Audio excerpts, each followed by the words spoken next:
Hey there guys, what is up? In this video, we are going to show you how to delete lists on Google TasksBoard. Now, if you want to declutter, if you have too many lists and your TasksBoard is messy and you want to make things more simpler and more cleaner, it's quite simple. You need to be signed in, of course, to the right Google account, to the right Google TasksBoard. So once we are here, I just want you to know that My Tasks, which is the default board, the first board you're going to have, if we click on deleting it, as you can see, delete list, default list can't be deleted. So you gotta have more than one list. You have created more than one list so you can delete it. So as you can see here, again, we need to click on the three dots on the upper right corner of the list you want to delete.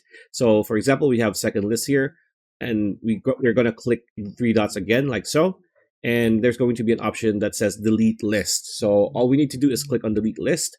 There's going to be a pop-up asking you if you're sure that you're going to delete this specific list. And again, this is a safeguard because sometimes people fat finger stuff.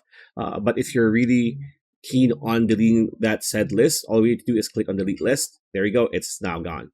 Right. So that is how you delete lists on Google TasksBoard. Pretty much it. That's the video. Hope you liked it. Like, comment, share, subscribe, ring that bell icon. We'll see you on the next video.